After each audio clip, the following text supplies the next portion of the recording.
Hello student, I am Dr. Santosh Kumar, Department of Botany. In this lectures, I am going to discuss about anatomy of monocot stem.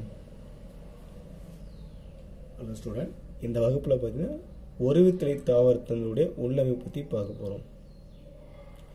So, while taking a cross section of monocot stem, we can see the following system that are dermal system, hypodermal system, crown tissue system and vascular tissue system.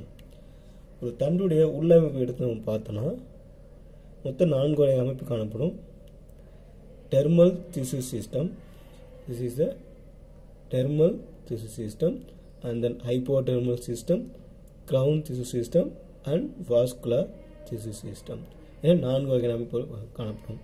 So let's see one by one. First, dermal tissue system. It is composed of epidermis. This epidermis ஆனது. It is outermost layer of the and single layer. It is a outermost layer and single layer. It is made up of parenchymatous cells. That cells are compactly arranged. The thick layer of cuticle is present. The cuticle layer is present. The cell wall is silicified, that is deposition of silica. Epidermis is persistent as long as the stem. அதாவது thermal tissue system பார்த்தீங்கன்னா இதனுடைய முதல் அமைப்பு இது புறத்தோலால் ஆனது. இவை outermost வெளிப்புறத்தோல் ஒரே ஒரு படலத்தால் காணப்படும். இந்த செல்களானது பேரன்கைமா செல்களானது ஒரே நெருக்கமாக அமைந்திருக்கும். மேலே கியூட்டிக்கல் என படலம் அமைந்திருக்கும். அந்த கியூட்டிக்கல் மேலே செல்வால் பார்த்தீங்கன்னா சிலிக்காவால் ஆனது.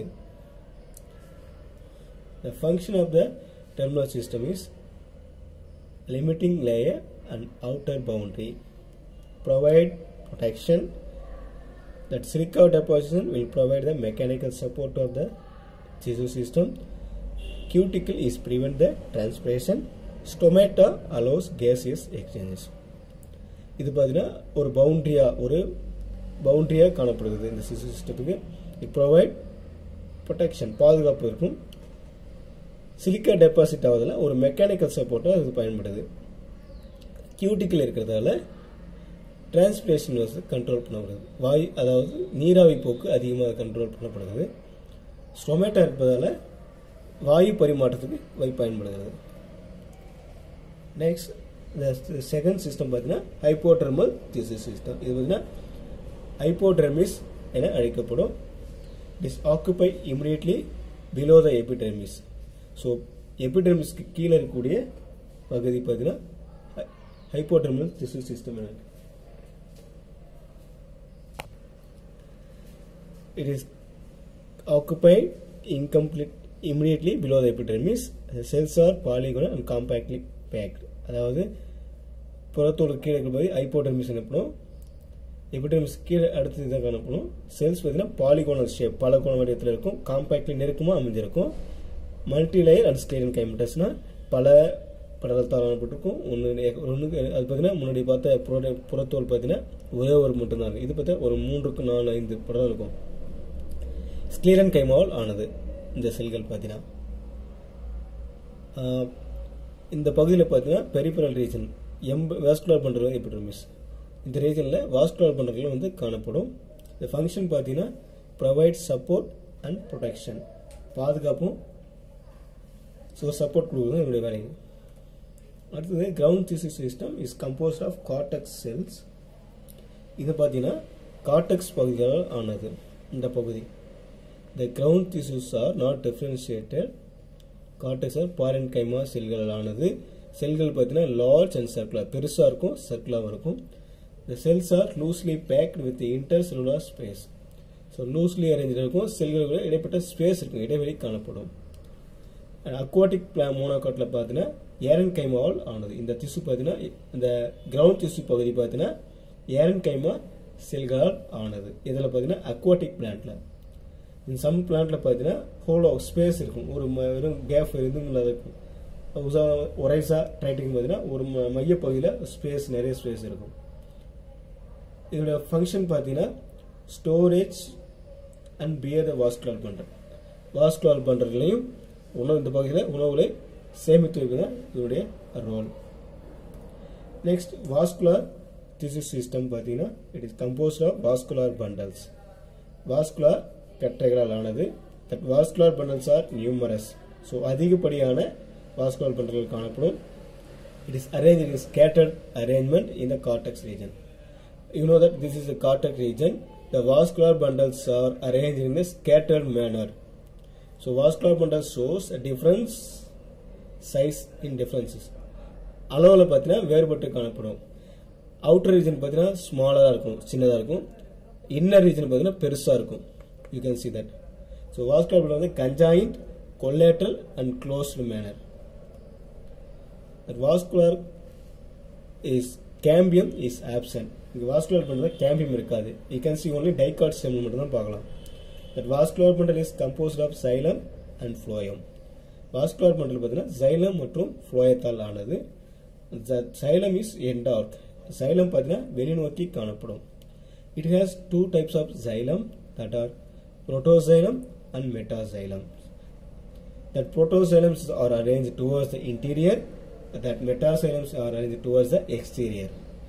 So that xylem elements, that arrangement, it gives the shape of V. So metaxylem is elements forms arms of V. That protoxylem elements occupy at the junction of V. இரண்டு வகையான xylem காணப்படுது. ஒன்று protoxylem and metaxylem. அந்த metaxylem arrangement பார்த்தீங்கன்னா நமக்கு V ஷேப்ல தரலாம். அந்த V ஷேப் ஏன் தருது பார்த்தீங்கன்னா அந்த சைலத்துடைய மெட்டாசைலம் பார்த்தீங்கன்னா பெருசாக இருக்குது. இதோடைய அரேஞ்ச் பார்த்தீங்கன்னா நமக்கு வி ஷேப்பில் ஒரு அமைப்பை தருகிறது. மெட்டாசைலம் பார்த்தீங்கன்னா two large vessels are pitted thickening. Metaxylem பார்த்தீங்கன்னா இரண்டு பெரிய வெசல்ஸ்கள் காணப்படும். மெட்டாசைலம் பிட்டல் ஆனது. The protoxylems occupied composed of few vessels only. The protoxylems element fused to form a lysogenous cavity. This cavity is called a protoxylem lacuna. And vascular system, this is a final system of monocot system. The phloem is situated outer to the xylem, that is between the arms of V. Between the இந்த பகுதியில் இருக்கக்கூடிய திசுக்கள் பார்த்தீங்கன்னா phloem என அழைக்கப்படும். That phloem is parenchyma absent. Phloem parenchyma is absent. That vascular bundle is most cases surrounded by bundle sheath. Bundle sheath ஆல சூழப்பட்டிருக்கும் பெரும்பாலும். The bundle sheath are sclerenchyma செல்களானது. இது asparagus என்ற பிளான்ட்ல பார்த்தீங்கன்னா இந்த bundle sheath பார்த்தீங்கன்னா absent. This is the difference between dicot and monocot stem. I will discuss after the explanation of dicot stem. So first you should know what are the difference. That is here epidermal hair present in dicot, in monocot is absent. In dicot hypodermis is collenchymatous, here the sclerenchymatous. Here the dicot is endodermis present, here endodermis absent. The ground is differentiated to stellar and extrastellar zones. Here the ground is not differentiated. The vascular bundles are limited in number here, then dicot, here numerous in monocot.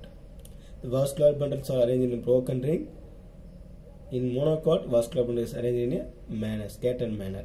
So here vascular bundle is conjoined, collateral and open. Here monocot conjoined, collateral and closed. Here cambium is present in dicot, here monocot is absent. This is about the structure of monocot stem. Thank you.